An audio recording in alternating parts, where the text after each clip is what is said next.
Hare Krishna, good morning. Hare Krishna, Prabhuji. Hare Krishna. Krishna Prabhu.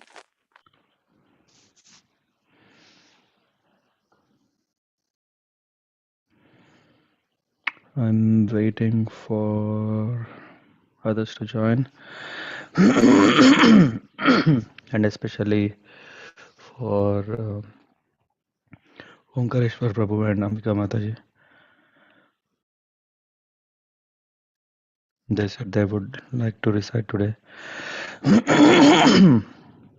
Yeah.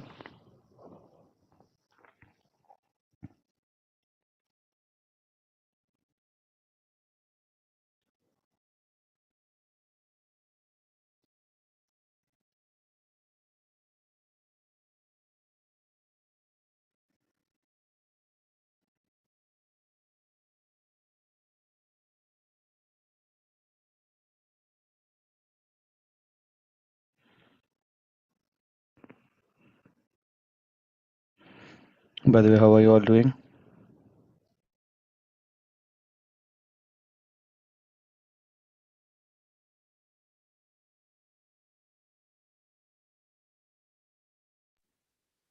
Good Prabhuji. Nice. Hare Krishna. Omkareshwar Prabhu has joined. Hare Krishna Prabhuji. Hare Krishna. Hare Krishna. Hare Krishna. Okay, so would you like to begin? Yes, Prabhuji. Okay, 1 second. I will just take my book. Nice.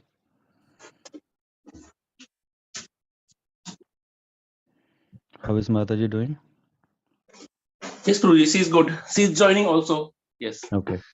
Yes. Yeah. Prabhuji, how many texts we have to read? We have to finish the whole chapter. Okay.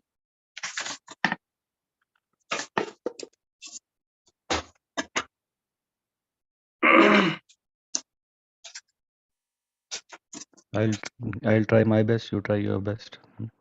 Yes. Thank you, Prabhuji.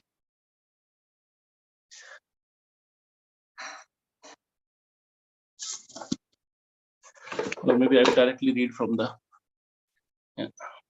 screen.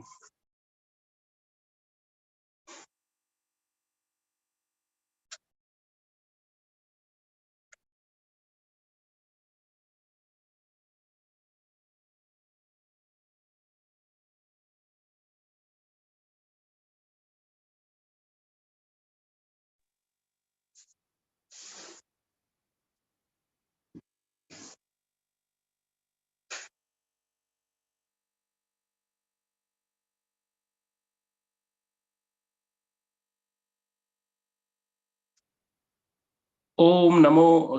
Should we start, Prabhuji? Okay. Om Namo Bhagavate Vasudevaya. Om Namo Bhagavate Vasudevaya. Om Namo Bhagavate Vasudevaya. Text 1, chapter 1, Canto 4, genealogical table of the daughters of Manu. Text 1, Sri Maitreya said, Swambhu Manu begot 3 daughters in his wife Satrupa, and their names were Akuti, Devahuti, and Prasuti. Akuti had 2 brothers, but in spite of her brothers, King Swambhu Manu handed her over to Prajapati Ruchi on the condition that the son born of her be returned to Manu as his son. This he did in consultation with his wife Satarupa. Text 3. Ruchi, who was very powerful in his Brahmanical qualifications and was appointed one of the progenitors of the living entities, begot 1 son and 1 daughter by his wife Akuti. Of the 2 children born of Akuti, the male child was directly an incarnation of the Supreme Personality of Godhead, and his name was Yagna, which is another name of Lord Vishnu. The female child was a partial incarnation of Lakshmi, the goddess of fortune, the eternal consort of Lord Vishnu.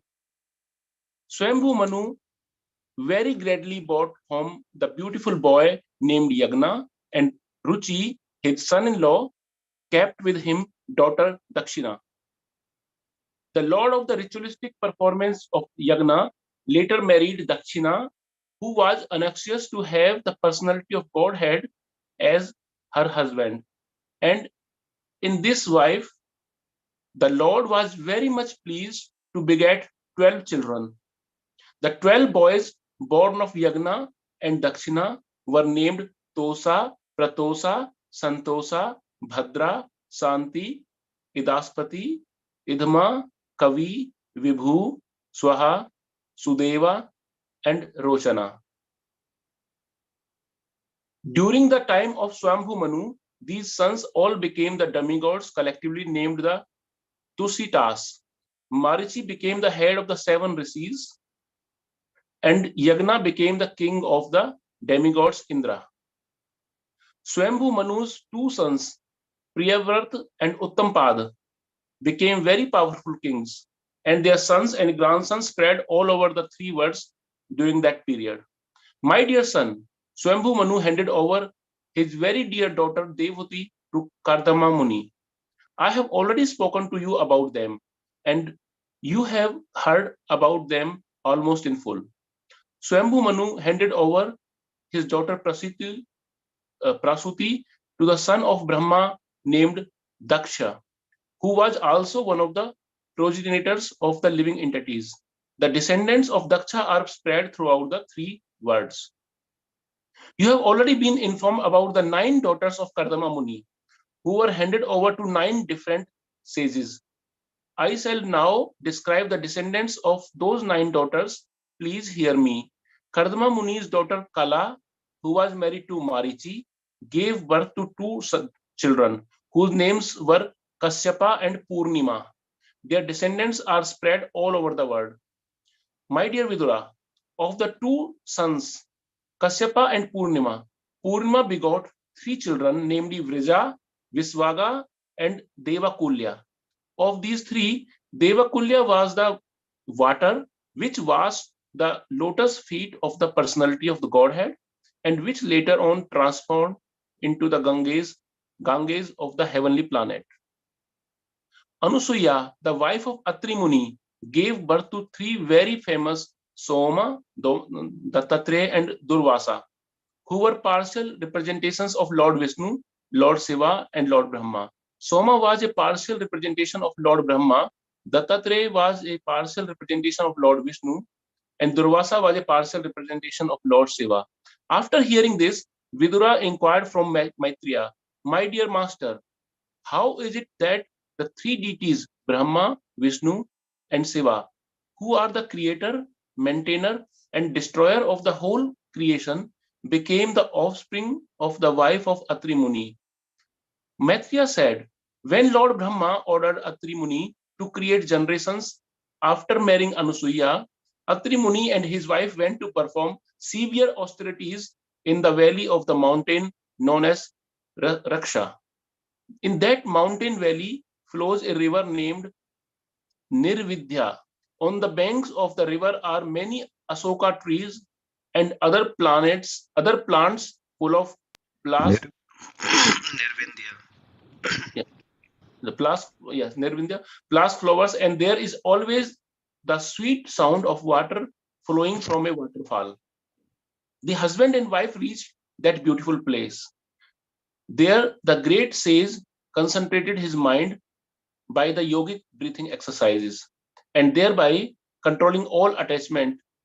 He remained standing on one leg only, eating nothing but air, and stood there on one leg for 100 years. How was he was thinking, may the Lord of universe of whom I have taken shelter kindly be pleased to offer me a son exactly like him. While Atri Muni was engaged in these severe austerities, a blazing fire came out of his head by virtue of his breathing exercise, and that fire was seen by the 3 principal deities of the 3 worlds. At that time, the 3 deities approached the hermitage of Atri Muni, accompanied by the denizens of the heavenly planets, such as celestial beauties, and Gandharvas, the Siddhas, the Vidyadharas, and Nagas. Thus, they entered the asrama of the great sage who had become famous by his austerities.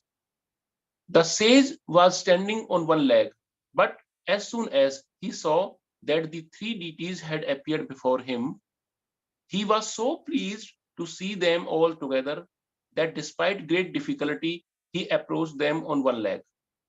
Thereafter, he began to offer prayers to three deities who were seated on the different carriers, a bull, a swan, and Garuda, and who had in their hands a drum, kusagras, and a discus. The sage offered them his respects by falling down like a stick. Atri Muni was greatly pleased to see that the three devas were gracious towards him. His eyes were dazzled by the effulgence of their bodies, and therefore he closed his eyes for the time being. But since his heart was already attracted by the deities, somehow or other he gathered his senses, and with folded hands and sweet words, he began to offer prayers to the predominating deities of the universe. The great sage Atri said, O Lord Brahma, Lord Vishnu, and Lord Shiva, you have divided yourself into three bodies by accepting the three modes of material nature, as you do in every millennium for the creation, maintenance, and dissolution of the cosmic manifestation. I offer my respectful obeisances unto all of you and beg to inquire whom of you three I have called by my prayer. I called for the Supreme Personality of Godhead, desiring a son like him. And I thought of him only, but although he is far beyond the mental speculation of man, all three of you have come here. Kindly let me know how you have come, for I am greatly bewildered about this. The great sage Maitreya continued. Upon hearing Atri Muni speaking in that way, the three great deities smiled and they replied in the following sweet words. The three deities told Atri Muni, Dear Brahmana, you are perfect in your determination, and therefore, as you have decided, so it will happen. It will not happen otherwise. We are all the same person upon whom you were meditating, and therefore, we have all come to you. You will have sons who will represent a partial manifestation of our potency. And because we desire all good fortune for you, those sons will glorify your reputation throughout the world. Thus, while the couple looked on, the three deities Brahma, Vishnu, and Maheshwara disappeared from that place after bestowing upon Atri Muni the benediction. Thereafter, from the partial representation of Brahma, the moon god was born of them. From the partial representation of Vishnu, the great mystic Dattatreya was born. And from the partial representation of Shankara, Lord Shiva, Durvasa was born. Now you may hear from me of the many sons of Angira. Angira's wife Shraddha gave birth to four daughters named Sinavali, Kuhu, Rakha, and Anumati. Besides these four daughters, she also had another two sons. One of them was known as Uthaya and the other was learned scholar Brahaspati. Pulatsya begot in his wife Haviribhu, one son of the name Agastya, who in his next birth became Dharagani. Besides him, Pulatsya begot another very great and saintly son whose name was Visarava. Visarava. Visarava had two wives. The first wife was Idavida, from whom Kubera, the master of all yakshas, was born, and the next wife was named Kesini, from whom 3 sons were born, Ravana, Kumbhakarna and Vibhishana. Gati, the wife of sage Pulaha, gave birth to 3 sons, named Karamaristha, Varian and Sahisnu, and all of them were great sages. Kratu's wife Kriya gave birth to 60,000 great sages, named the Valakhilyas. All these sages were greatly advanced in spiritual knowledge, and their bodies were illuminated by such knowledge. The great sage Vasishtha begot in his wife Urja, sometimes called Arundhati, 7 spotlessly great sages headed by the sage named Chitraketu. The names of these 7 sages are as follows: Chitraketu, Surochi, Vraja, Mitra, Ulbana, Vasubhadrayana, and Dyuman. Some other very competent sons were born from Vasishtha's other wife. Chiti, wife of sage Atharva, gave birth to a son named Aishwarya by accepting a great vow called Dhyancha.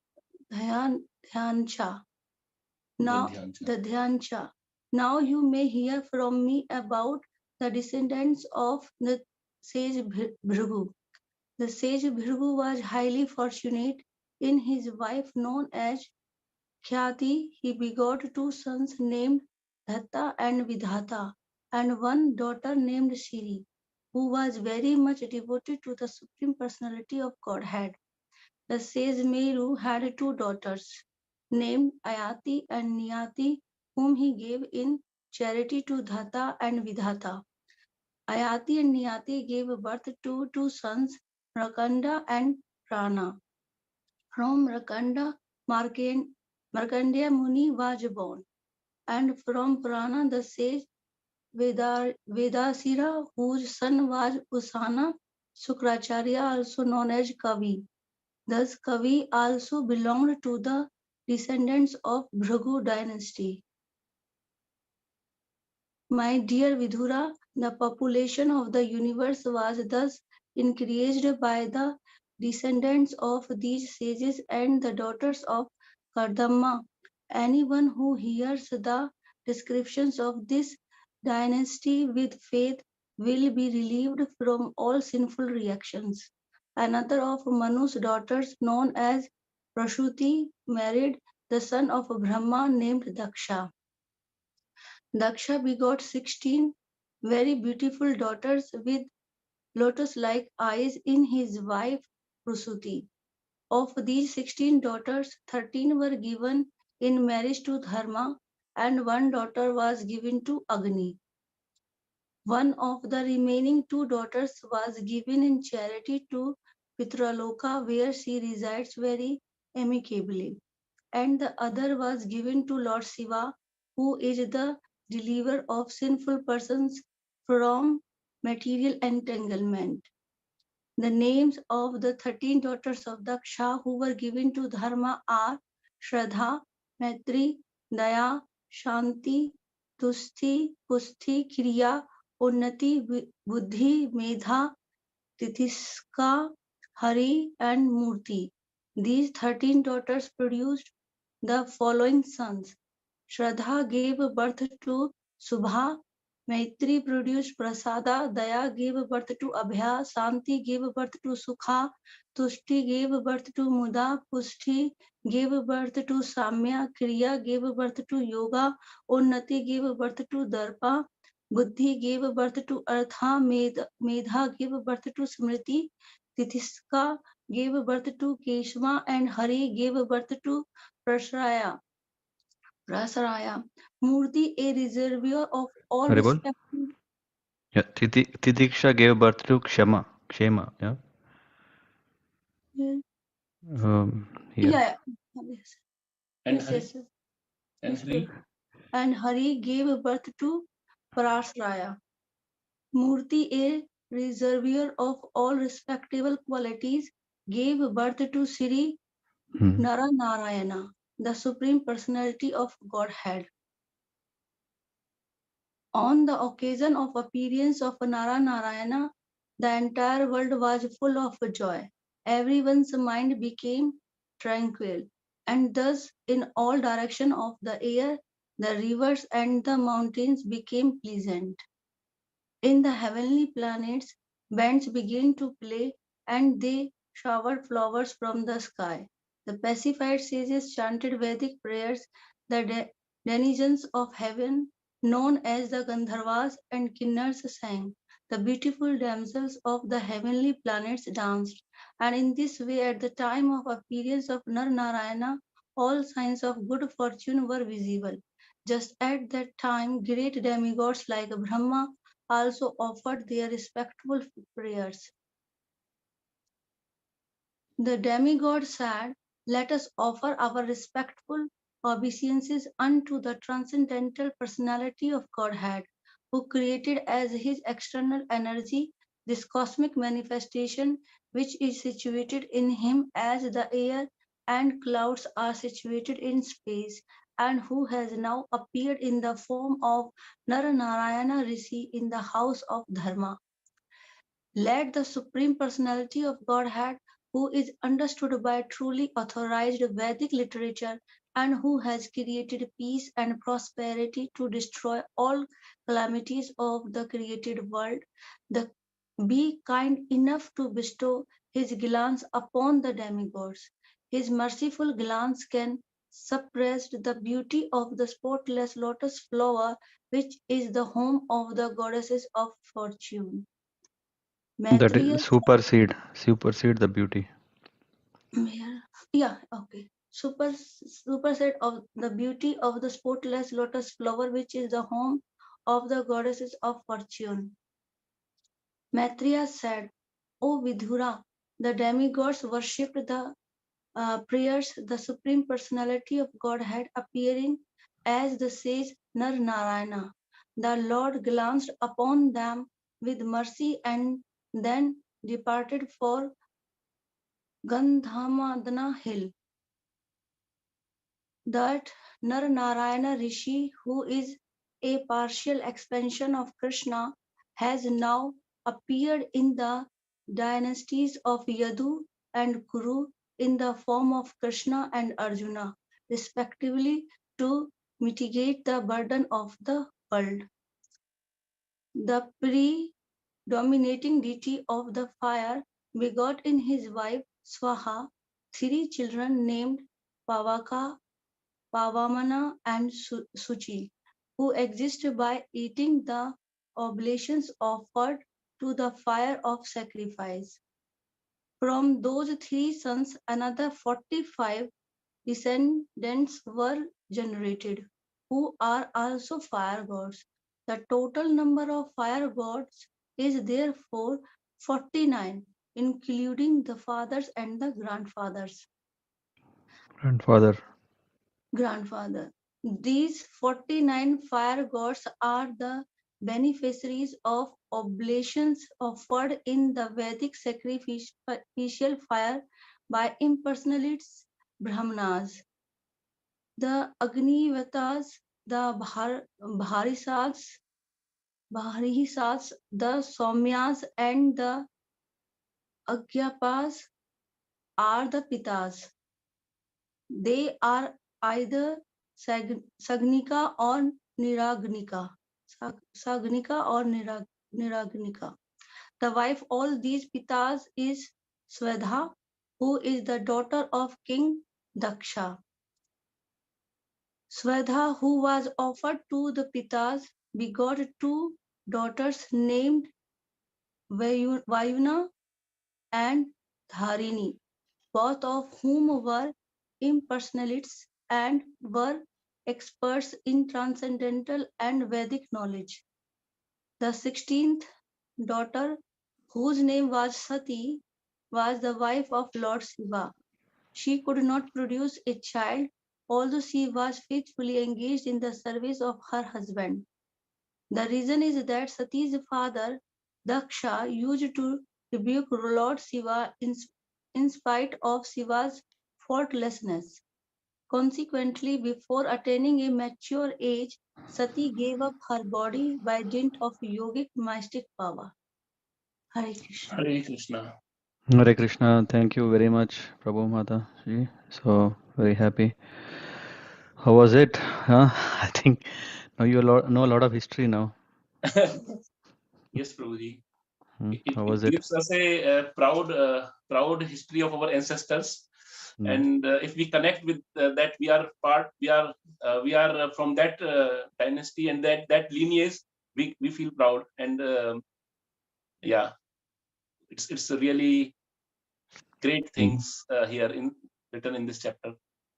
Yes. Yes. Yes. So thank you very much. Let's see how much we could cover. We can cover.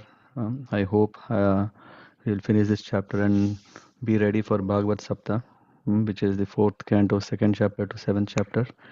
And let me offer my prayers and then we begin.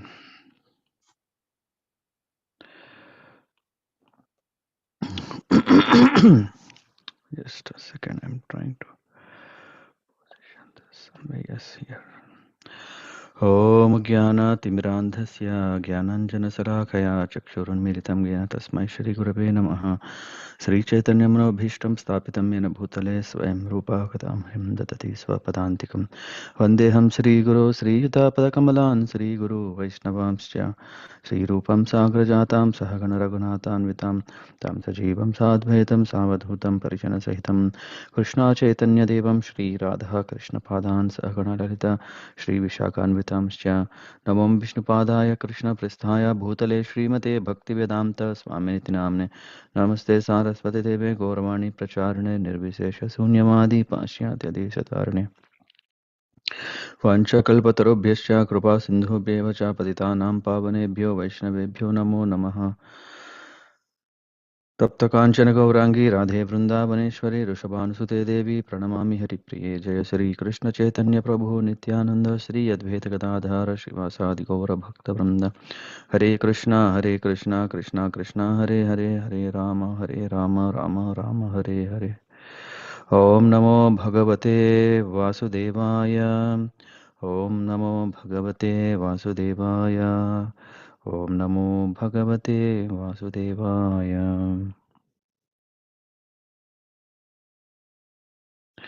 Narayan नमस्कृत्यं नरं चैव नरोत्तमं देवीं सरस्वतीं व्यासं ततो जयमुदीरयेत् नष्टप्रायेषु अभद्रेषु नित्यं भागवतसेवया भगवति उत्तमश्लोके भक्तिर्भवति नैष्टिकी कृष्णाय वासुदेवाय देवकीनन्दनाय च नन्दगोपकुमाराय गोविन्दाय नमो नमः Hare Krishna. So it was very nice that Ambika Mataji and Omkareshwar Prabhu were reading this wonderful chapter, which is the opening of the fourth canto. And we see that this particular canto uh, is considered as Thai. Yeah. So we know that the first and second chapter, second cantos of Bhagavatam, we know they are the lotus feet, represent the lotus feet of the Lord, uh, which also teaches us the supreme knowledge that Krishna is ultimate. One should take shelter. That is the first. Uh, uh, First and final goal, yeah, so to say. Everything else is kind of gathering knowledge about the supreme personality of Godhead, but overall, if we see this canto, first two cantos are discussing mainly about the introduction of Bhagavatam. At the same time, this is also giving us what we should be doing. So these cantos establish that bhakti yoga is the ultimate, as I said. So it's not only introduction of Bhagavatam, it is also telling the conclusion of Bhagavatam. What is the conclusion? Is there is nothing beyond bhakti yoga, and ultimately, it is through bhakti yoga one can attain perfection.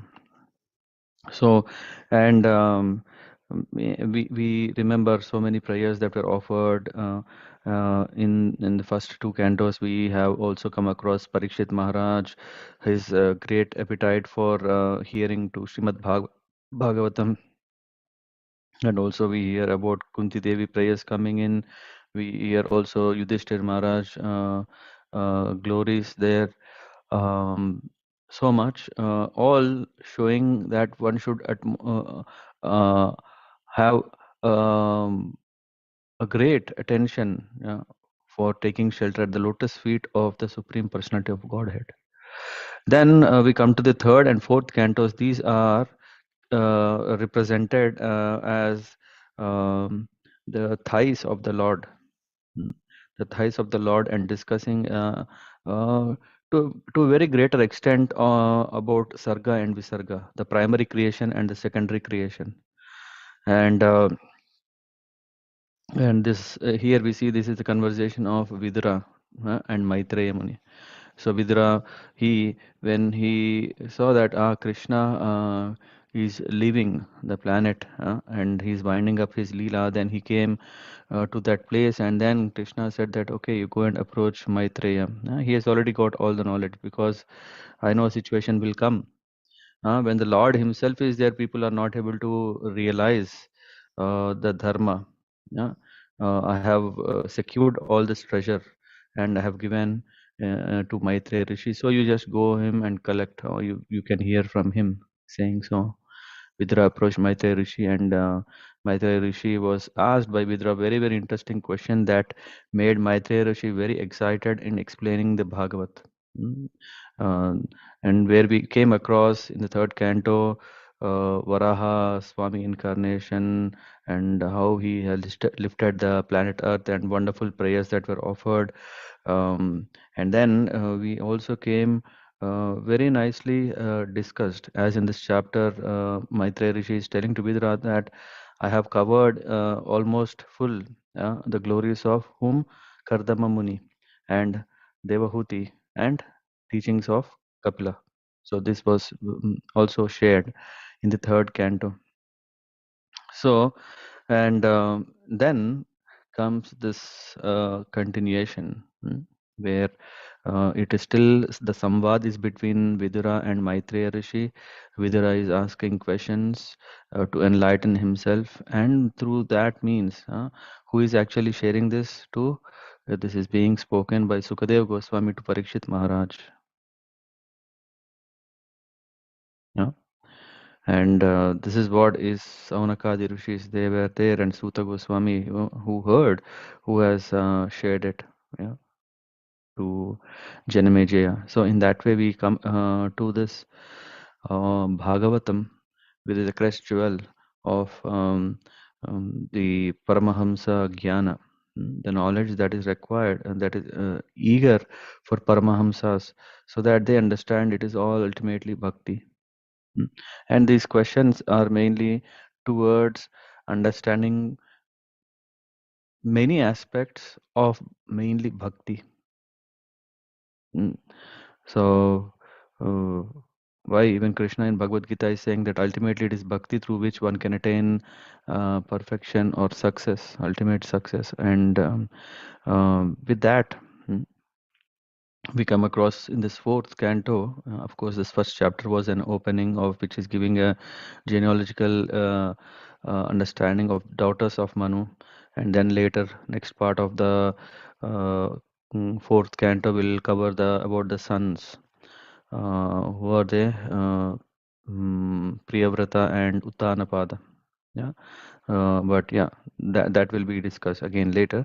So here we see about the greatness of great personalities. We will be discussing is about Lord Shiva, uh, Sati, goddess Sati, and Dhruva Maharaj, Narada, Anga, Prithu. So these great personalities and prachetas, and while we are reading about them, we take the advantage of grasping the essence of their greatness, of their great qualities. Mm. And we also will be seeing, yeah, okay, if there is a what is that called in a story, if there is a um, hmm, forgot the name. If there is a hero, I don't know what is it called in Hindi, hero. Nayak. In Nayak is right in Hindi, but there is a Sanskrit word. Then forgot the name. Pradha, something like Pradha. I forgot. So if one is doing a lead role, yeah, or is say again, I didn't hear. Huh? Sorry. I didn't hear. Sorry. Anyway, that's very nice. Um, that if there is a hero, there will also be a villain, right? Or at least there is a person who is making the hero hero's glory is more visible. Yeah, more. Um, and anyway, that word is almost close to my mind, but I'm not able to get it. Um, then there is also people like Daksha. There is also Surichi. Uh, there is Vena. There is Indra, Prachina Barhi. So we see how they have condition. They have so much conditioning. Uh, where we can correlate ourselves or relate ourselves, not correlate. We can relate ourselves how close we are to them, and how we can follow their footsteps. By following their footsteps, we can also uh, become glorious, become devotees. Because we see that okay, there is this learning. Yeah, not everyone is Mr. Perfect from day one, but there is this possibility that even if one is making a mistake, but after that, how they could repent, how they could rectify, how they could make a life perfect. So this is what is offered in this fourth canto through these various um, references that Maitreya Rishi is giving to Vidura.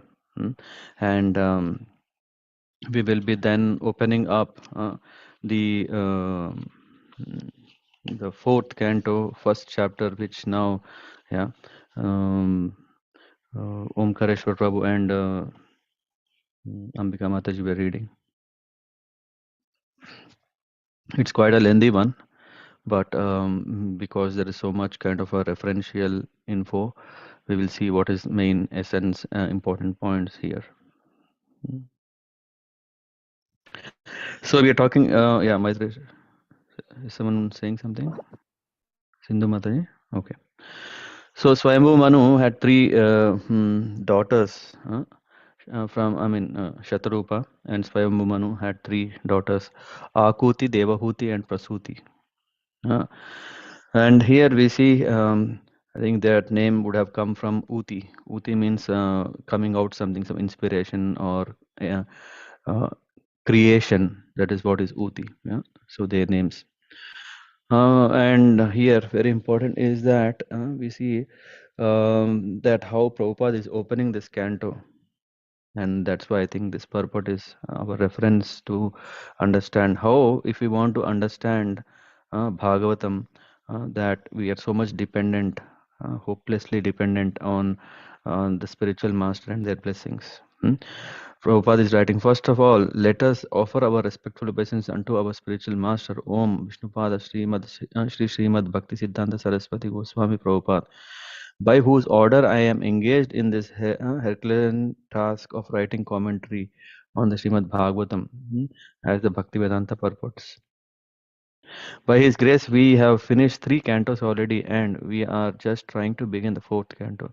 By His divine grace, let us offer our respectful obeisances unto Lord Chaitanya, who began this Krishna consciousness movement of Bhagavad Dharma 500 years ago, and through his grace, let us offer our obeisances to 6 Goswamis, and then let us offer our obeisances to Radha and Krishna, the spiritual couple who enjoy eternally in Vrindavan with their cowherd boys and damsels in Brajabhumi.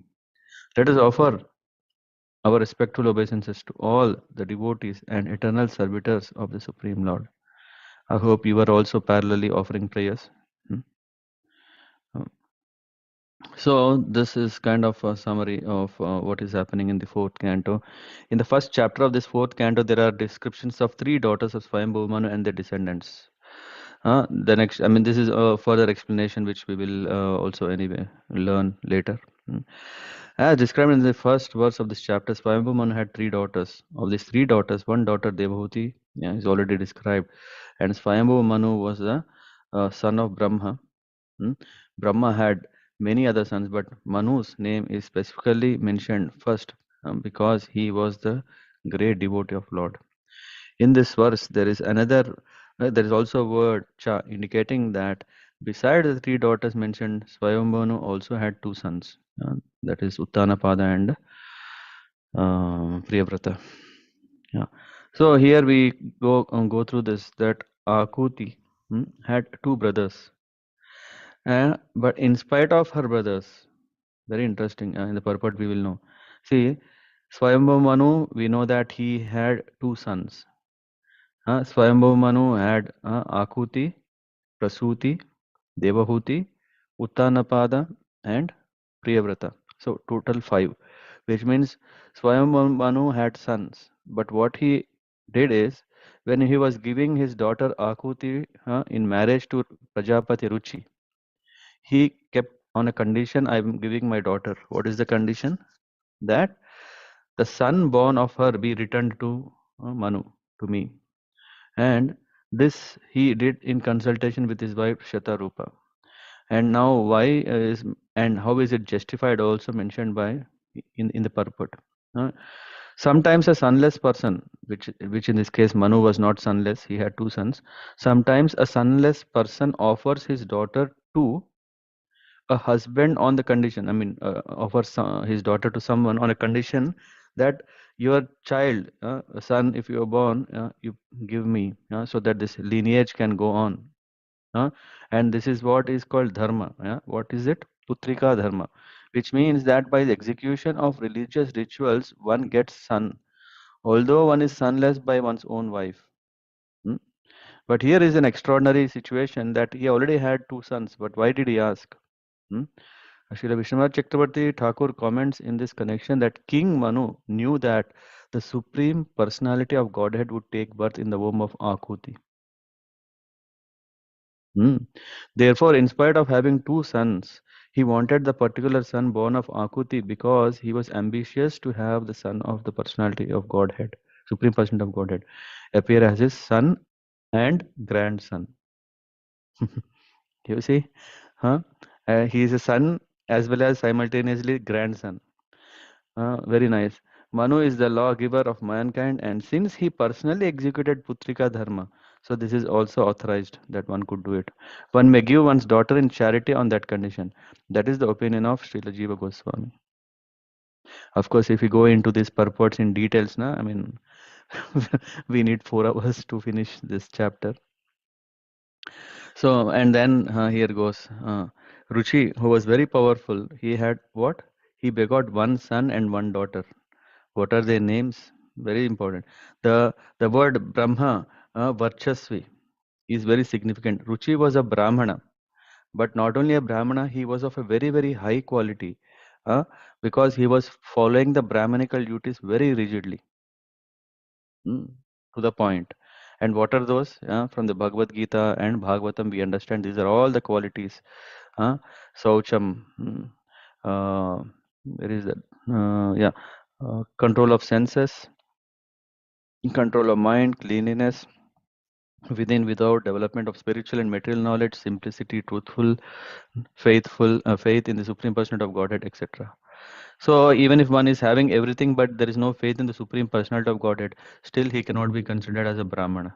One may think that, okay, I am still having a faith in the impersonal aspect of the Brahmana, like Smartha Brahmanas or others, but that is still to some extent not a complete Brahmanical qualification. One should understand the Bhagavan realization of the Lord. There are many qualities which indicate a Brahmanical personality, and it understood that Ruchi followed all the Brahmanical principles rigidly. Therefore, he is specifically mentioned as who? Brahma uh, Varchasvi. Varchasvi means radiance. Mm. And Varchasvi here is what kind of radiance, or what kind of um, facial glow. Yeah. He is Brahma, means one who understood Brahman. One who is born of a Brahmana father but does not act as a Brahmana is called Brahma Bandhu. Yeah, and in Mahabharata we come. That's why this Mahabharata is for whom? Yeah, it is mentioned. Vyasadeva said, "Stri Shudra Brahma Bandhu." Stri, we know, lady Shudra, low class or civilized, low class of civilized human society, and Brahma Bandhu means one who is born in a Brahman family but doesn't have the qualities. Yeah. Okay, let me switch myself mic to. Please give me 1 second. Mm, please tell. Hear me? Can you please tell if you can hear me?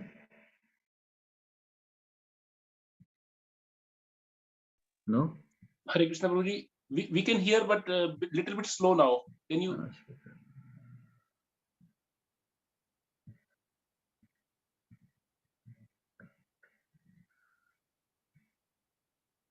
Can you hear me now?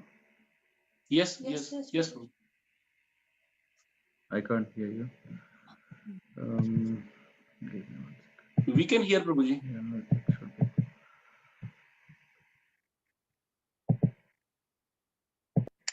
Can you hear me now?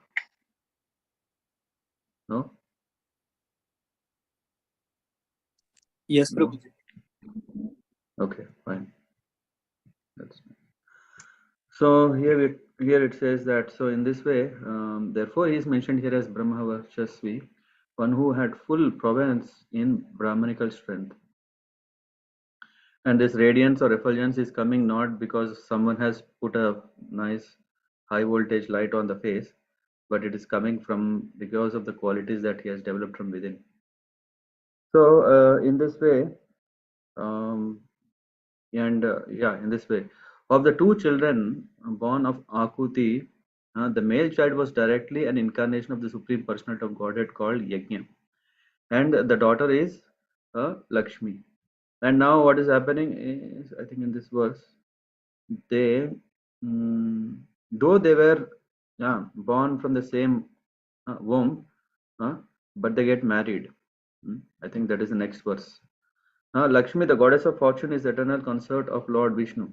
Here it is stated that both the Lord and Lakshmi, who are eternal consort, appeared from Akuti. But very important is, one may think, hey, how can this possible?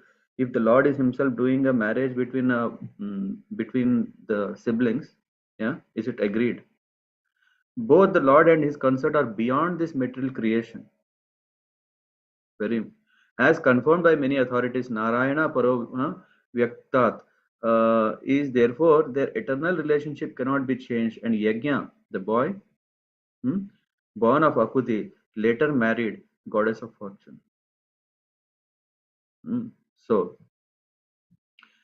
and then I don't know if it is here. Swayambhu very gladly brought home the beautiful boy Yajna, and his son-in-law kept his daughter Dakshina.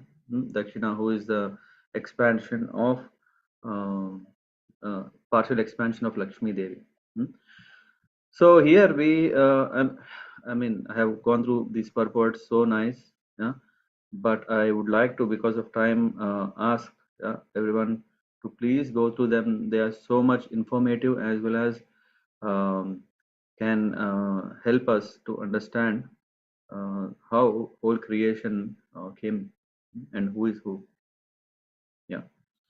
The name Yajna comes from Yajushavapati, which means the Lord of all sacrifices. In the Veda, there are different ritualistic prescriptions for performing yajna, and beneficiary of all such yajnas is the Supreme Lord. Therefore, it is stated, Yajnartat Karmana. One should act, but one should perform one's prescribed duties only for the sake of yajna. There is always a reaction to every kind of action, but if action are performed for yajna, there is no reaction. Thus, if one acts for yajna or the supreme person of Godhead, one is not entangled in the material condition, for it is mentioned in the Vedas and also in Bhagavad Gita that Vedas and the Vedic rituals are all meant for understanding the Supreme Lord. And then the Lord of ritualistic performance of yajna, this is what we are saying, later married Dakshina, who was anxious to have the person of Godhead as her husband. And in this wife, the Lord was also very much pleased to beget 12 children. And we are talking about an ideal husband and wife are generally called Lakshmi Narayan, to compare them to the Lord and the goddess of fortune. For it is significant that Lakshmi Narayana are forever happy as husband and wife.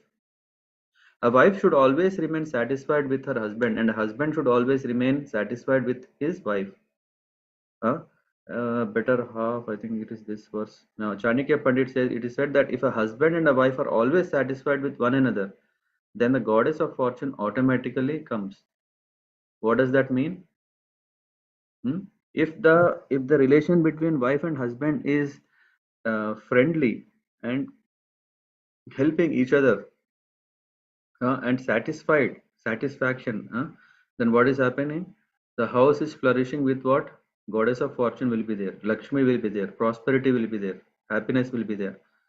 So that's what Chanakya Pandit said. In other words, where there is no disagreement between husband and wife, all material opulence is present, and good children are born.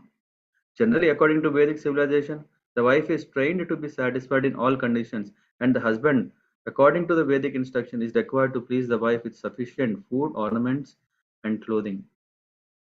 Then, if they are satisfied with their mutual dealings, good children are born. In this way, the entire world can become peaceful. But unfortunately, in this age of Kali, there are no ideal husbands and wives, therefore, unwanted children are produced. And there is no peace and prosperity in the present day world. And anyway, so in that way, we can gather so many jewels in the purports of this chapter. The 12 boys born from Yajna, they are called who? They are called Tushtita. Tushitas. Tushitas. And Maricha became the head of the 7 rishis, and Yajna became the king of the demigods. Who is that? So Yajna is the king of the demigods, Indra. So Yajna became Indra. During the life of Swayambhu Manu, 6 kinds of living entities will be there. And who are there are described here. Generated from the demigods known as Tusitas, from the sage-headed Maricha, from the descendants of Yajna, and all of them expanded their progeny to observe the order of Lord to fill the universe with living entities. These 6 kinds of living entities are known as Manus, Devas, Manuputras, Amshavataras, Sureshwaras, and Rishis. Yajna, being the incarnation of Lord, became the leader of the demigods. Indra. And now comes to the, and who are the 2 sons of Swayambhuva Manu are Priyavrata, Uttanapada, became very powerful kings, and their sons and grandsons spread all over the 3 worlds during that period. And now Devavuti's story I have already explained. This is what he's saying, Maitreya Rishi to Vidura and Dakshaya. And we are talking from here. The 11th will be about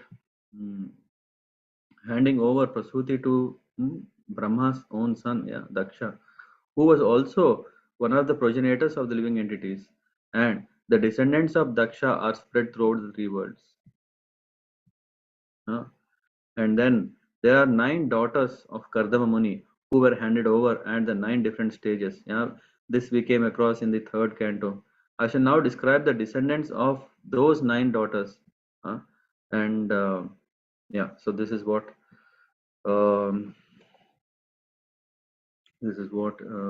we will go through. The order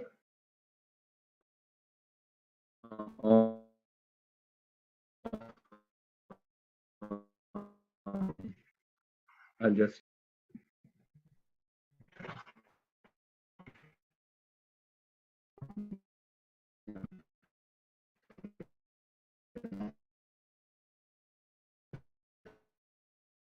So here the daughter went to Mariti. So I mean the summary of all this in a nutshell is Kala is married to Marichi and two sons are born, Kashyapa and Purnima. Purnima begot two sons, Viraja and Vishwaga, and a daughter, Devakulya, who became the divine Ganges from washing the Lord's feet in another birth. I will tell about that in the purport later. Anasuya married to Atri, Dattatreya, Durvasa and Soma were born. Shraddha married to Angira, four daughters, Sinivali, Puhu, Raka, Anumati, and two sons, Ut, Utatya and Brahaspati are born. And Havirbu and Pulatsya. Havirbu is given to Pulatsya, and Pulatsya had two sons. Agatsya became Dahragni in next life. Vishrava. Vishrava married to Idavida, first wife, and begot Kubera. Vishrava plus Keshini, second wife, who was born Ravana, Kumbhakarna, Vibhishana. Gati is married to Pulaha. Three sages, Karma Shrestha, Variyan, Sahishnu are born. Kriya married to Kratu and had 60,000 sages called Valakilyas because they all retired from family life as Vanaprasthas and attained great transcendental knowledge. And then Urja or Arundhati is married to Vasishtha, had seven sages, Chitraketu, Surochi, Viraja, Mitra, Ulbana, Vasubhradhyana, Dyuman. So they are the seven sages. And Chitti or Shanti married to Atharva, and the son is Ashwashira, also called Dadyancha. Then Khyati is married to Bhrugu, and two sons, Data Vidhata, and one daughter, Sri, are born. Data married to Ayati, Mrikanda and Markandeya Muni. Yeah, Mrikanda is born, from whom Markandeya Rishi is born. Vidhata married to Niyati, begot Prana, and who begot Vedasira, who got Usana, whose other name is Sukracharya. So this is what is a summary given, like, okay, the whole table of genealogy of how they all came, and we will discuss from this. I'm missing something. Devakulya, this is important. So we know the Ganges. How did Ganges come is reference is here. Of these three, Devakulya was the water. Devakulya is the water which washed the lotus feet of the personate of Godhead. So from Kashyapa, Kashyapa and Purnima, yeah, this Devakulya, and here in the purport we see of the two sons of Kashyapa and Purnima. Here Purnima descendants are described. An elaborate description of these descendants will be given in the 6th canto. It is also understood here that Devakulya is the preceding deity of the river Ganges.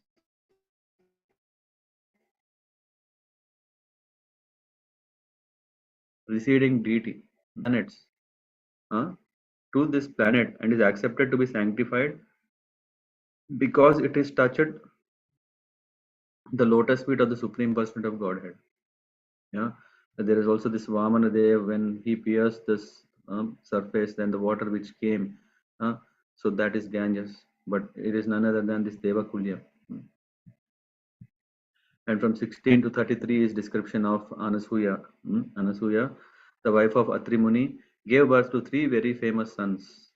I think last week we were discussing, or there was a question about Dattatreya, and here we see, when we go carefully through this, in this verse we find the words Atma Isha Brahma Sambhavan. How is it's possible? Atma means the super soul or Vishnu. Isha means Lord Shiva. Brahma means four-headed Brahma. The three sons born of Anasuya, Dattatreya, Durvasa and Soma, were born as partial representations of these three demigods.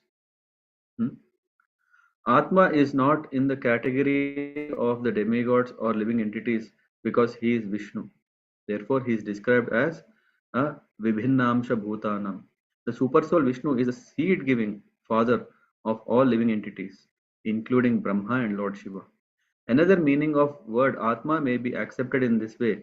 The principle who is the Supersoul is in every Atma, that is Supersoul, right? Or one may say the soul of everyone became manifested as Dattatreya because the word Amsha, part and parcel, is used here. Hmm. So, in this connection, so in Bhagavad Gita, the individual souls are also described as part of the Supreme Personality of Godhead. So, why not accept that Dattatreya was one of those parts? Hmm. Lord Shiva and Lord Brahma are also described here as parts. So, why not accept all of them as ordinary individual souls? The answer is that the manifestation of Vishnu and those of ordinary living entities are certainly all parts and parcels of the Supreme Lord, and no one is equal to him. But among the parts and parcels, there are different categories. Huh? That category is what is described. In the Varaha Purana, it is nicely explained that some of the parts are Swamsa and some are Vibhinnamsha. Vibhinnamsha parts are called Jivas, and Swamsha parts are in the Vishnu category. In the Jiva category, the Vibhinnamsha parts and parcels, there are also gradations.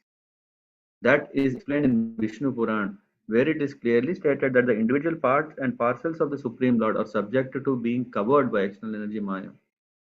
Such individual parts and parcels who can travel to another part of the Lord creation are called Sarvagata, and they can travel and are suffering the pangs of material existence. Anyway, this is also a very detailed explanation with analogy. What we refer here is there are gradations of Brahma.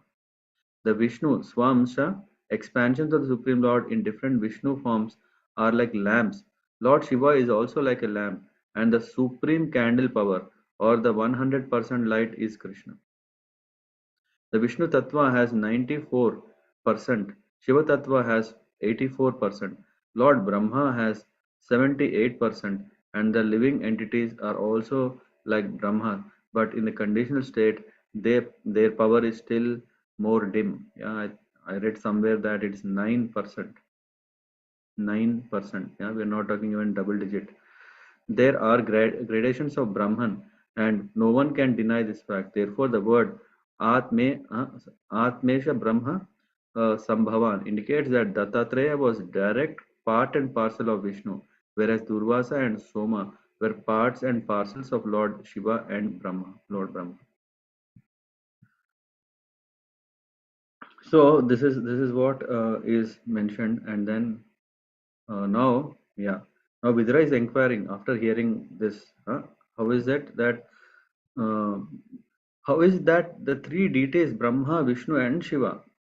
Someone will ask, "Hey Lord," maybe a Vaishnava will ask, "Hey Lord, you appear." Or if a Shaivite will be there, he will ask, "You appear." Uh, or someone who is interested in Brahma may pray. But here we see that how come that three deities, mm, who are the creator, maintainer, and destroyer of the whole creation, became the offspring of wife Atri Muni? How is it possible? How was that possible? Hmm? So this is also very inquisitive for us, being devotees or being aspiring devotees. We should also have this. Yeah, it's very, very inconceivable, right?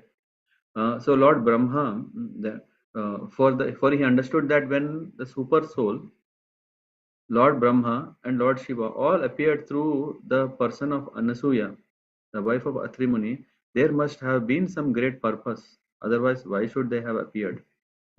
Hmm? And Maitreya Rishi is explaining. He is saying it is ordered by Brahma. Hmm? Here we see when Lord Brahma ordered Atri Muni to create generations after marrying Anasuya, Atri Muni and his wife engaged in that. They went to this mountain called Riksha, and then they did a great tapasya on the valley of Nirvindya. And then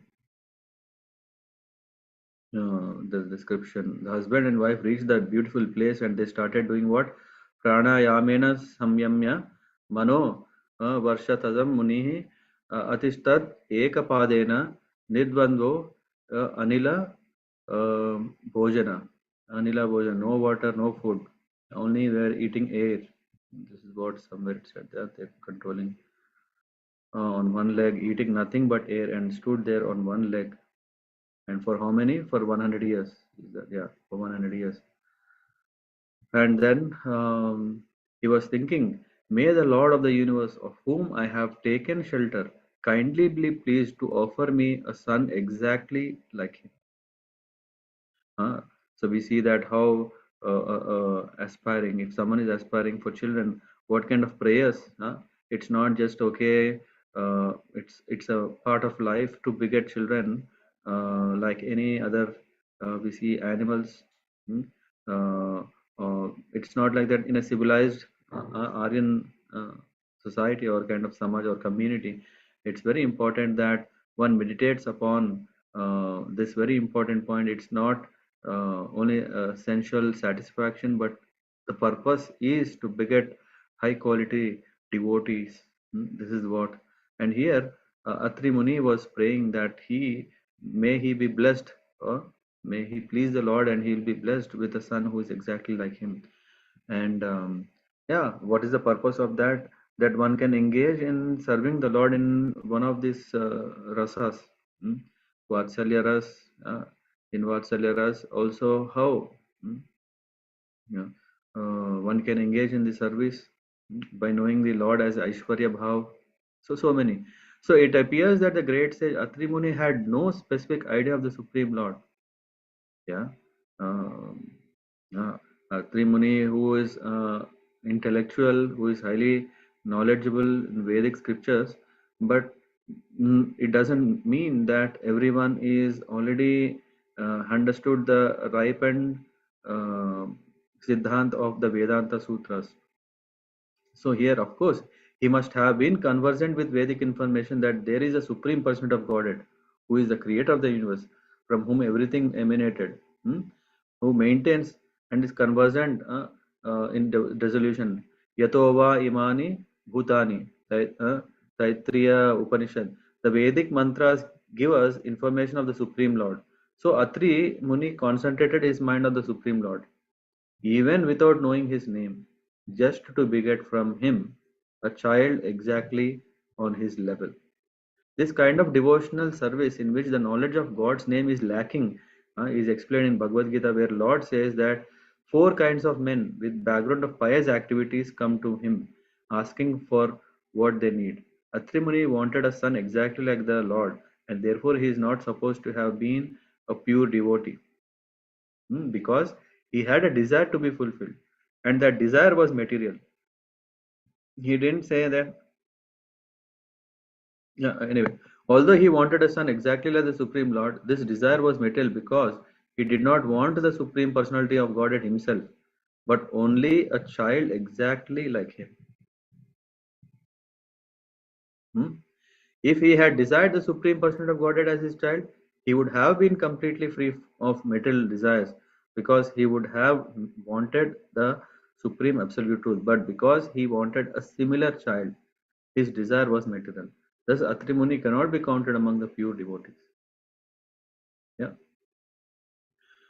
So, and then Brahma, Vishnu, Shiva, they appeared, yeah, because we see that a personality is doing tapasya for 100 years on single, standing on single leg, and also not only that, not even eating, drinking, only with the life air, breathing the air is, uh, and Tribhuvanam. While Atri Muni was engaged, and then this was observed by all the three deities. And here, according to Srila Jiva Goswami, the fire of pranayama is mental satisfaction. That fire was perceived by the super soul, Vishnu, and thereby Lord Brahma and Shiva also perceived. Atri Muni, by his breathing exercise, concentrated on the super soul or the Lord of the universe. As confirmed in Bhagavad Gita, the Lord of the universe is Vasudeva, Vasudeva Sarvamiti, Samahatma Sudurlabha. And by the direction of Vasudeva, Lord Brahma and Lord Shiva work. Therefore, on the direction of Vasudeva, both Lord Brahma and Lord Shiva perceived the severe penance adopted by Atri Muni, and thus they were pleased to come down as stated in the next verse. So here finally they came, and then accompanied it's accompanied by denizens of heavenly planets or Gandharvas. Everyone came. Thus they entered the ashram of the great sage, who had become famous by his austerities. So it is advised in the Vedic literatures that one should take shelter of the Supreme Lord, who is the Lord of the universe and the master of the creation. He is known as a super soul, and when one worships the super soul, all the other deities such as Brahma and Shiva appear with Lord Vishnu because they are directed by the super soul. So this is when we are taking the process of dhyana yoga. I don't know, someone posted. So now Atri is offering his respects. He was standing on one leg, but as soon as he saw the Lord, and he offered his respect and Dandavat. What is the Dandavat here we see? He just fell on, Dandavat. Dandavat Bhumav. So he fell like a stick. Fallen by a stick, by falling down like a stick. Danda means a long rod, and what means like. Before a superior, one has to fall down on the ground just like a stick, and this sort of offering of respect is called Dandavat. Atri Rishi offered his respect to the three deities in that way. They were identified by their different carriers, and now this only created confusion. It only created. Atri Rishi recognized them by their symbolic representation and different carriers, and thus he offered them prayers and respects. And then now he is asking, therefore he closed his eyes for the time being, because since the deities were smiling, he could understand that they were pleased with him. Their glaring bodily effulgence was intolerable to his eyes, so he closed them for the time being. And then, after gathering his senses with folded palms, he started offering prayers. And this is what, very nice. Vishvodbhava Sthita Layeshu. So, creation, maintenance, and dissolution. Vibhajyamaner Maya Guner Anuyugam Vigrahita Dehaha. Te Brahma Vishnu Girisha Pranatosmi Aham Vas Tebhyashka Eva Bhavatam Ma Yuho Pahuta. So in this we see the Jagadishwara, the word, the Lord of the universe. The Lord is Jagadishwara. The Lord must exist before the creation, otherwise how could he be its Lord? If someone constructs a building, this indicates that he must have existed before the building was constructed. Therefore, the Supreme Lord, the creator of the universe, must be transcendental to the material modes. But it is known that Vishnu takes charge of mode of goodness, Brahma takes charge of passion, and Lord Shiva takes charge of mode of ignorance. Therefore, Atri Muni said that Jagadishwara, the Lord of the universe, must be one of you. But since three of you have appeared, I cannot recognize whom I have called.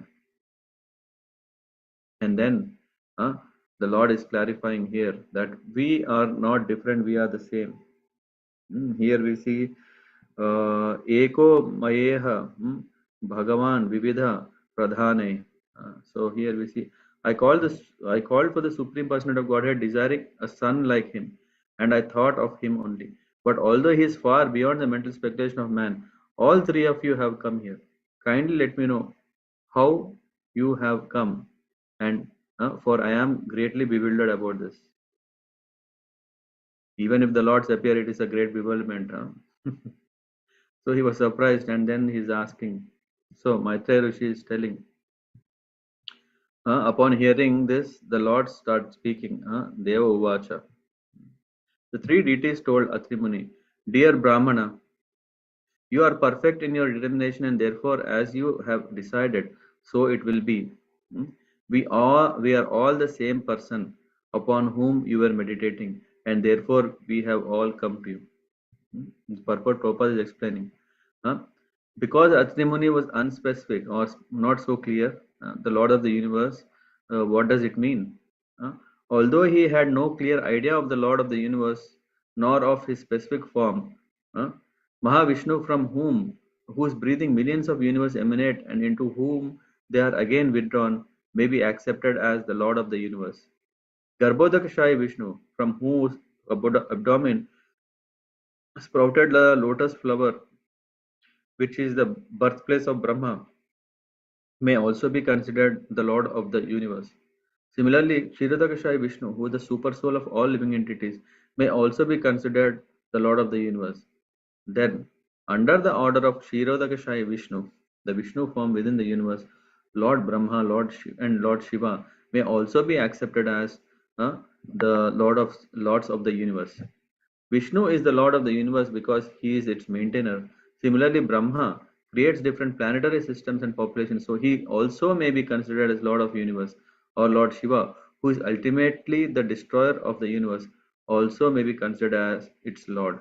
Therefore, since Atri Muni did not specifically mention, so all of the three came. They say, since you were thinking of having a son exactly like the Supreme Personality of Godhead, the Lord of the universe, your determination will be fulfilled. In other words, one's determination is fulfilled according to the strength of one's devotion.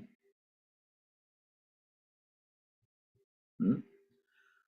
So, Adimuni had no clear conception of Lord of the universe, therefore, the three preceding deities who are actually the Lords of the universe in three departments all came before him. Now, according to the strength of his determination for a son, his desire will be fulfilled by the grace of the Lord. And then what happened here? You will have sons because you had determination you want, and all three are the lords, so you will get three sons, not just one, uh, who will represent a partial manifestation of our potency. And because we desire all good fortune for you, those sons will glorify your reputation throughout the world. So, and going forward in this way, that uh,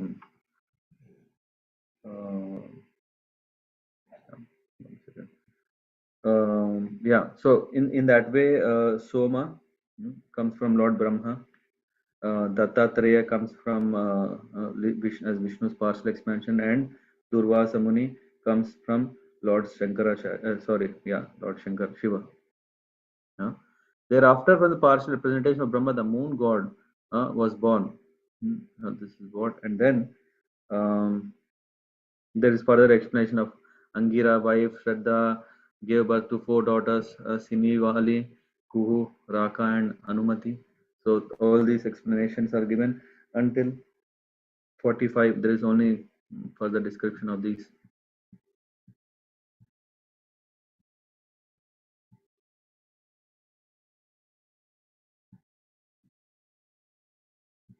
Yeah. So we already covered that in brief. From Mrikanda, Markandeya Muni was born, and from Prana, the sage Vedasira, the son was Bhushana, Sukracharya, also known as Kavi. Thus, Kavi also belonged to the descendant of Bhrigu dynasty. And from 46, this 46-47 is about, and here is saying the Falastuti already. No. My dear Vidura, the population of the universe was thus increased by descendants of these sages and correct, Falastuti. Anyone who hears the descriptions of this dynasty with faith will be relieved from all sinful reactions. Another of Manu's daughter, known as Prasuti, married the son of Brahma named Daksha. And from 48 to 66 is the genealogical description of them. Yeah, so it comes here. Daksha begot how many? 16 beautiful daughters. And 13 were given in marriage to Dharma, and one was given to Agni, and one was given to Pitas. Is it coming next verse? Pitrabhya, Ekam. So One of the remaining two daughters were given in charity to Pitralok, where she resides very amicably, and other was given to Lord Shiva, Sati, who is deliverer of sinful person from material entanglement.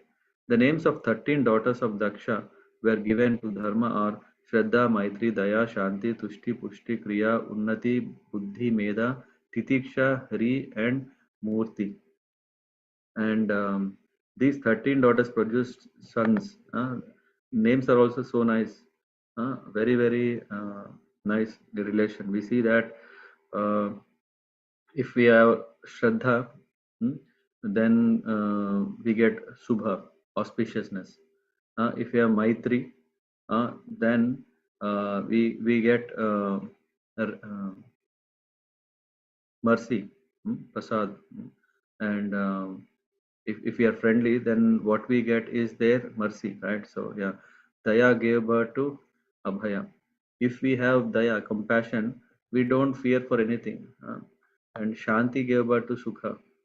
When we are peaceful, we'll get happiness. Tushti gave birth to Mudha. I don't know what is the meaning. Pushti gave birth to Smyaya, and Kriya gave birth to Yoga. Unnati gave birth to Darpa, Buddhi gave birth to Artha, Medha gave birth to Smriti, Titiksha, which is tolerance, gave birth to Kshama. Anyway, this is somehow, I don't know, I'm just speculating, maybe there is a relation, but it looks like. Then comes, then here, who reservoir, and then Murti. Murti, a reservoir of all respectable qualities, gave birth to Sri Narayan, the Supreme Personality of Godhead. And here, as soon as when Naranaran Rishi is born, then there is so much jubilation in the heavenly planets. Yeah? Yayor Janmani Ado Vishwam Abhyanandanta Dat Sunirvritam Manamshi Kakubho Vata Prasedu Sarito Draya. So this is saying there was so much happiness all over. There's so much happiness, and a celestial celebration was going on. There was flowers. The sages were chanting mantras. The Gandharvas, Kinnaras were dancing. This is what is described. And then they are offering prayers. They are offering prayers. Deva Vacha. They're offering, let us offer our respectful obeisances unto the transcendental personality of Godhead, who created as his external energy this cosmic manifestation, and which is situated in him as the air and clouds are situated in space. And this analogy, we see that the universal form of the Lord is the cosmic manifestation, which is exhibition of external energy. In space, there are innumerable varieties of planets, and also in the air. And in the air, there are also various colored clouds. Sometimes we see airplanes running from one place to another. Thus, the entire cosmic manifestation is full of variety. But actually, that variety is manifestation of the Lord. Now, the Lord Himself, after manifesting His energy, appeared within the creation of His energy, which is simultaneously one with and different from Him. Yeah. So this is very, very important to understand that if the Lord has created everything, and if He is entering into it, is He becoming conditioned? No. Not only that, if so much creation has come from Him, does it mean that He has become partial? No. He is also complete. There are some philosophers called non-dualists who, because of their impersonal conception, think that varieties are false. In this verse, it is specifically stated, Yo Maya Virachitam. This indicates that the varieties are a manifestation of the energies of the Lord. Thus, because the energy is not different from the God, the varieties are also factual. Yeah, so here they are a reflection of the spiritual varieties. Here the word pratichakshanaya, there are varieties, announces the glories of the Supreme Personality of Godhead who appeared as Naranarayan, and who is the origin of all varieties of material nature. And this was 57. Yeah, here is this glories of the Lord with the merciful glance. His merciful glance can supersede the beauty of the spotless lotus flower, which is the home of the goddess of fortune. Hmm. And Maitreya Rishi is saying, "O Vira, thus the demigods uh, worshipped with prayers the Supreme Personality of Godhead appearing as a sage Naranarayan. The Lord glanced upon them with mercy and they departed. hmm, and then departed for Gandhamadhan. Gandhamadhan, we come across that in Ramayana. hmm, and also in different Puranas, we come across. I'll try to recollect where is it? I this is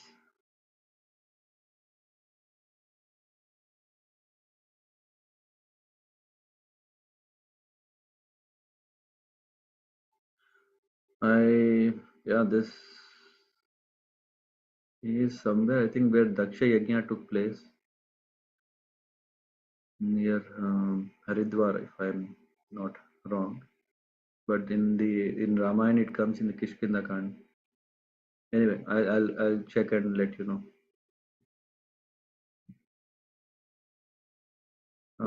And then that Naranayan Rishi, who is a partial expansion of Krishna, has now appeared in the dynasty of Yadu and Kuru. Yeah? We know that this is being spoken in the end of Dwapar Yuga, right? Bhagavatam. So Maitreya Rishi is telling that same Naranarayan have appeared as expansions in the form of Krishna and Arjuna to mitigate the burden of the world. And then we see this whole Narayan is the Supreme Personality of Godhead, and Nara is a part of the Supreme Personality of Godhead, Narayana. Thus, the energy and energetic together are Supreme Personality of Godhead. Maitreya informed Vidra that Nara, the portion of the Narayan, had appeared in the family of Kurus, and that Narayan, the planetary expansion of Krishna, had come as Krishna, the Supreme Personality of Godhead, with the purpose of delivering suffering humanity from the pangs of material burden. In other words, Narayan Rishi was now present in the world in the form of Krishna and Arjuna. So, and then, yeah, so, yeah. So in that way, again, after describing the predominating deity of fire, there was this time we were telling like one of the daughters of Daksha was given to Pitas, na, to Pitralok. So this is to Agni. Sorry, one is given to Agni and one daughter is given to Pitas. That is what is further explained here. After describing the descendants of 13 wives of Dharma, who were all daughters of Daksha, Maitreya now describes the 14th daughter of Daksha, Swaha, and her three sons. And oblations offered in sacrificial fire are meant for the demigods. And on behalf of demigods, the three sons of Agni, Swaha, namely Pavaka, Pavamana, and Suchi, accept the oblations. So even if we the yagnas that we perform, the fires have different names and also different purposes. Yeah.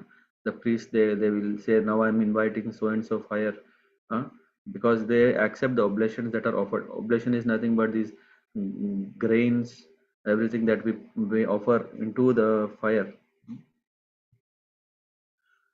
From those three sons, another 45 descendants were generated. So in that way, there are total 49 fire gods.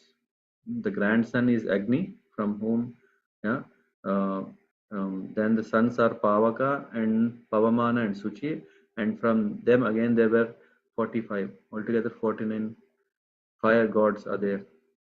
And then these 49 fire gods are the beneficiaries of oblations offered in the Vedic sacrificial fire by impersonal Brahmins. Impersonals who perform Vedic fruitive sacrifices are attracted to various fire gods and offer oblations in their name. The 49 fire gods are described here. And after that, um, uh, Agniswata, Agniswata and Barshishada and Saumyas.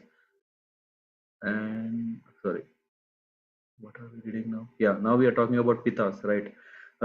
Agnishwata, the Barhishadas and Saumyas, and the Ajyapas are the Pitas. They are either Sagnika or Niragnika. The wife of all these Pitas is Swada, who is the daughter of King Daksha. So in that way, she begot two daughters, Vayuna and Dharini. They are expert in knowledge and realization. That's what is Vayuna and Dharini. Yeah, Vayunam and Dharini are daughters of Swada. And then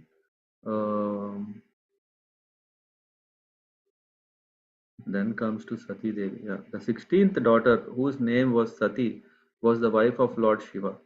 She could not produce a child, although she always faithfully engaged in the service of her husband. And come, the reason is that Sati's father, Daksha, used to rebuke Lord Shiva in spite of Shiva's faultlessness.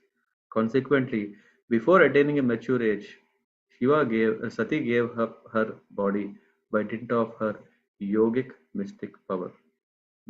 Samyuta, Ajahata, and she left her body. So here, Lord Shiva, being the head of all mystic yogis, never even constructed a home for his residence.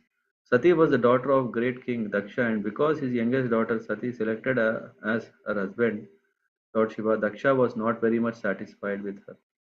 Therefore, whenever she met her father, he unnecessarily criticized her husband, although Lord Shiva was faultless. Because of this, before attaining a mature age, Sati gave up the body given by her father, Daksha, and therefore she could not produce a child. Yeah, this is one understanding where we see that Sati did not beget any children. Yeah. And we see also that Daksha, who is the father, who was also not so pleased with the wedlock between Sati and Lord Shiva, because a father usually want that his daughter is sent to a well-established family, where all the facilities are there, so that his daughter can be taken care. But because of the push that was given by Lord Brahma, that Lord Shiva, Daksha had to give his daughter to Lord Shiva, and because why? Because Sati, from her childhood, she had great attachment and devotion to Lord Shiva, and she wanted him as her husband. So that's how here we see that the 16th daughter is Sati and given to Shiva. That is what is described here. Okay, I hope on time. Any questions?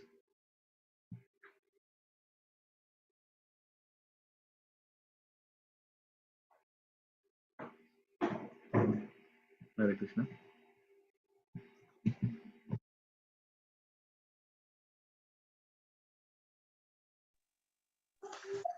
Hare Krishna, Prabhuji.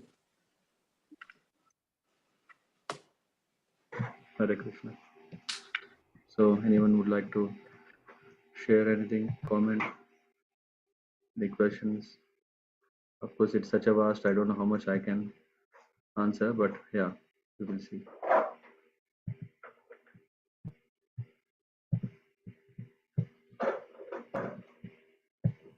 Yes, Prabhuji, lot of information, and initially while when you were reading the chapter, I was trying to map the entire table, but then after a certain time, there were too many names So there's a lot of information. I think we have to realize the essence of each and every purport.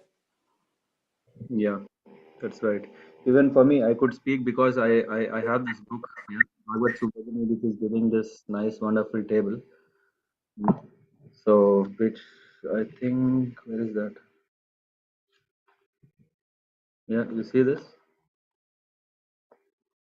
I don't know if you can see this. Not so clear, Prabhuji. Yeah, but that is the table through which I was going through. Yeah, I was checking in this ISKCON desire tree.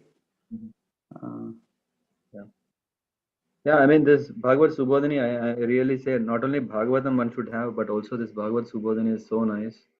It gives a kind of, what is it called? A reference guide to understand or to see, to read Bhagavatam, that uh, we can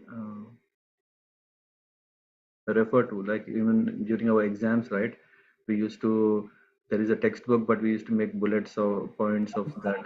Something like workbook. Yeah. Yeah. Yes, Prabhuji. It's a summarizing the chapters and correlating the chapters. Yeah. Yes. Right. We got it, Prabhuji, 2 years before, but until now they are packed, not opened. Even Bhagavad Subodhini. Yes, we have. Yes. Oh, yeah. But they are still not opened by us, unfortunately. No. Time comes. Maybe today is the time. Yes. Yeah. Yeah. So, though, I mean, we went in a little rush, but I think we have covered this chapter. Mainly, essence, as Dinanath Prabhu was saying, we take the essence of, and also the lead to our next pastime that will be shared, because Vidura is going to ask these questions. How come that? Because we were talking about all, right? Everyone had sons, daughters, right? Isn't it surprising that Sati didn't had? Uh, that is very surprising. And if we refer to Shiva Puran, we read elaborately how after the marriage that Lord Shiva and Sati, they were engaged in pleasures for many years. Yeah. No, but then how come that they didn't had a child? Yeah, that is really a surprising question, and which will be discussed or shared by Maitreya Rishi by answering that in the form of this next chapters. Hare Krishna, Prabhuji. Prabhuji, this knowledge is wonderful knowledge, because we know our glorious past and our lineage. Because the scientists are saying Darwin theory and all. Now we are studying in the school only that we have developed from animals, from monkeys and so on. And here we very well we see everything clearly. And I think we should make this part of the syllabus in the school. Maybe the summary of this should be part of the school. What will the scientists will tell is, they will say maybe Manu was one chimpanzee in the those days. Maybe there was a name given by.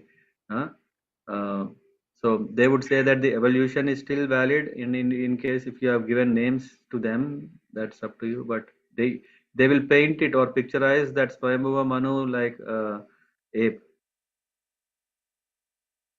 Yes. So yeah, but I think this is very important that one should understand that this Darwin theory is a theory, and just by picking few examples, we cannot conclude everything, right? If something has evolved, it can evolve, because that is also part of the creation. But we do not accept that evolution itself is the only thing, and that indeed we were coming from them. Yeah. We can also say when people were coexisting and along with the monkeys or the species, that is also proven. And there are scientists who are new findings have disproved so many facts of Darwin theory, which is very obvious, right? How can a human can crack a problem to a perfect level? It's not possible. Yeah. Our capacity is only like with our observations, whatever we can understand is very limited. Even if we are given the knowledge, it's not easy. Just like Lord Shiva has given the science of palmistry to Sati, which means in that way we see that palmistry is, or this kind of science is there. But when it came to human, and then when people start adding, hey, my observations, and we then, the same whole science has become kind of nuisance. Yes, Prabhuji, yes, agree. So even something comes from the God, but still because of human inclusions and contamination, what do you call? Not contamination, because of adulteration, the purity is gone. Yes, Prabhuji. Actually, Prabhuji, 2 days before I was reading some quote from Prabhupada, and there Prabhupada also talk about this. Like scientists are giving some theory, some facts, and then they are changing them again. The same facts they are changing. They are changing always. New comes, and Prabhupada says this is when they are changing something, they call it as a progress. Prabhupada said, no, it's not a progress. Actually, it was imperfection, and then we have to to believe that it is not a progress, but it's just imperfection. That Correct. Yeah. Hare Krishna Prabhu. Go ahead, Prabhuji. Oh, sorry. I think maybe Raghav Prabhu wanted to ask. No, Dinesh Prabhu, carry on. I mean, no, I just wanted to continue what Omkareshwar Prabhu asked. So basically, Omkareshwar Prabhu, these days actually I'm reading this book from Bhaktisvarupa Damodar Maharaj, where he took all these questions. He brought all the scientists together, Albert Einstein. I mean, he gathered their perspective about God. Then in all the explanations, what they said is, even the Big Bang theory also, it started with something that is there already, and no scientist can actually understand what is that something that existed before. Even Darwin's theory of evolution is only a theory. He assumed something and then he actually derived his theory. So there there was a big meeting held where they said that we have to bring science and religion together on the same plane, and on that same plane we should actually develop that consciousness which Prabhupada actually explained, that is Krishna consciousness. We have to actually somehow have this consciousness within us to understand more and more better. Then we can actually answer all these questions that come from people that we have theory of evolution, what is God, so everything will get answered. So it's a very good book. Maybe I will share the names. We will get a different perspective. Yes, Prabhuji. Actually, we read this book as a part of our book reading course. This is a very nice book. Yes. Which book is that? 7 Nobel laureates on science and spirituality, Prabhuji. We got this book in Vrindavan. I mean, so there, every scientist gave his opinion on why we have to believe in God. I mean, including Albert Einstein, everyone. And Bhaktiswarup Damodar Maharaj had accumulated all this along with Prabhupada's experts. Yes. So the Bhakti Swarup Damodar Maharaj, his book is part of the course actually. Yes. Okay, Prabhuji. Nice. Okay. Hare Krishna Prabhuji, just wanted to add one thing, that Darwin's theory is mainly focused on the evolution of life on the earth. I mean, we don't have visibility around what is happening beyond earth, But what I see is what is the explanation given in the Bhagavatam is not only about the earth, it's about the infinite universes. We don't even know whether it is really our universe, where our solar system is. It could be maybe the Manu was not. I think we have Brahma, and this is for every universe. So Manu was definitely there for our complete universe, not necessarily only for our solar system, right? So Yeah. it's beyond Still, the scope of examination. yeah, but still, I think the prototype is similar, no? So if we are discussing about evolution as the truth, yeah, then it would be also valid for all the creation, yeah, in different universes. But the truth that we are discussing is that how everything is connected to the Supreme Lord and how the whole creation is coming in this genealogical way. So this, though the details might be different, but the process of evolution, so to say, or creation, maintenance and dissolution will be same. Yes, That's why we're Prabhuji. talking now. The universes come and go. So it's not about one universe, but it's for all the universes. Details might be different. The personalities may be different. Different places may have different preceding deities to be worshipped. But this is how it will be. Like the just like Ram Raga Prabhu. If we are in Maharashtra, we will have one kind of cabinet. If we are in Telangana, it will be the other one, but the cabinet will be the structure will be same, right? There will be chief minister, there will be home minister, and all these things will be still there. No, that's right. What I'm saying is like, I mean, these Correct. things what are explained are beyond Yes. the capacity of scientific examination. For example, like in Bhagavatam, we talk about Chandralok, but the scientists may say that we went to the moon, but we didn't find any people there. So Yeah. the perspective is very different. Maybe the life there is not necessary to be how we look like, Yeah. or it can't be seen by our eyes, right? Or we don't even know the Chandralok that we're talking about is this Chandralok or some other solar system's Chandralok, right? Yeah. Yeah. So, I was in Vrindavan, and I don't know who was with me, either Adirasa Prabhu or Ram Raga Prabhu. I mean, I went in 2 batches, right? So there was this Sukha Rupa, who is organizing a professor for Bhagavad Gita from IIT Delhi. There is a professor. Oh, what is his name? He conducted last time this uh, international competition and everything. Forgot. Yeah, Anyway, I forgot also, Prabhuji, that there is one professor from IIT Delhi very doing this Bhagavad Gita. Sukha, something like that. I think it is the name starts. So anyway, the Prabhuji who was giving the class, I was sitting there, and then he was explaining about the 5 elements: air, space, ether, and etc. He said these are totally different to what we are thinking as fire, air, or these are.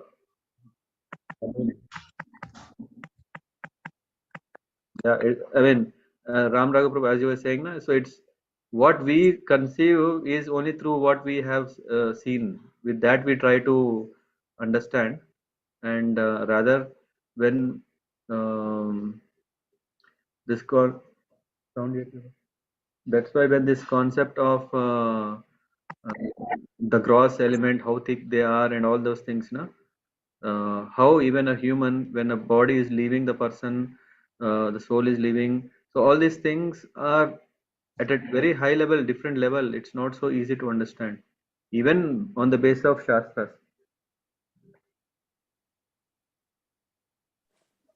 yeah, that's right, Prabhuji. It's because of our limitations that we can't understand or visualize the things, right? Yeah. So Prabhuji, I shared the name of the book, Scientific Basis of Krishna Consciousness. The Scientific Basis of Krishna Consciousness by Swarup Damodar Das. He was a direct disciple of Srila Prabhupada, and he was a scientist actually. So he was doing all the scientific research on the instructions of Prabhupada, and then compiled in a book. yeah, Yeah, there are. I mean, when we went to Vrindavan last time, we went to his Samadhi Mandir. We took the blessings from him, isn't it? We took the blessings and also, yeah, blessings from him so that we can not be bewildered, but understand everything is due to the Supreme Lord. And yeah, these books we could get them. And lot of knowledge is obviously there, but if we are behind the knowledge, then it might be that we might be get so much deeply involved, and there might be, and this is what jnanis usually have, right?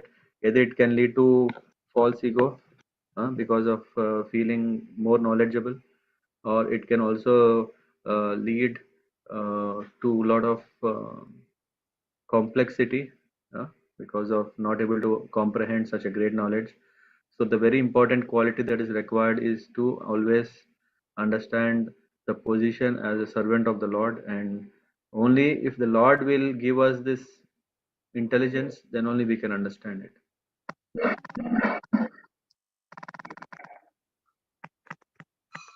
Yeah. Okay. Thank you so much, and I hope everyone is eager for the Bhagavad Saptah. This will start next week, and we'll have 7 chapters in 7 days, or at least 6 chapters in 7 days. But going in a little more depth, and also opportunity to have face-to-face and interaction. Yeah.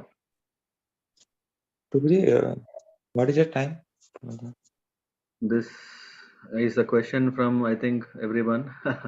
we we have only conceived at our level, thinking at we'll start at 2:30 every day, and Katha will follow after the Kirtan, and then yeah, to keep it also very exciting for everyone, and not only Katha, which might be yeah, we are also planning of small events or kind of activities, and then we will end with nice prasad. Of course, not a feast. Yeah, everyone, please bear this in mind that we don't want to make it fully opulent and all. Yeah, we think we can think of keeping it simple, but important is that we enjoy kirtan, katha, and ourselves in other ways. Yeah, so And 2:30 will start. and starting from which date, Prabhuji? 24th, next Saturday. Okay. Only Sunday we will, because it is a temple, we all will go to temple, but that's why on 9 o'clock na Sunday, 9 o'clock systematic study for Vedic scriptures, that we will swap it with this Bhagavad Sapta class. Okay. Yeah. It will be about Daksha Yagya, Lord Shiva and Sati. So this will be the continuation. So we'll be discussing 7 days on this. Hare Krishna. Hare Krishna. Prabhuji, I'll share the details to Appu Prabhuji on his WhatsApp number. Yeah, you can also post it if it is general. Yes. Yeah, actually, me and Pratikali Siddhimati, we were discussing. She was saying, oh, okay, should we post it in the group? Yeah, we could personally again invite in the group, but I was thinking anyway, all of us are aware by picking up the dates, and but everyone can collect how many are coming, not coming, so that it helps for your own organizing, right? So who is coming, who is not coming, you can still everyone can inform them, maybe yeah, either proactively yourself, yeah, that who is able to make it where, and yeah, that can help the organizers better.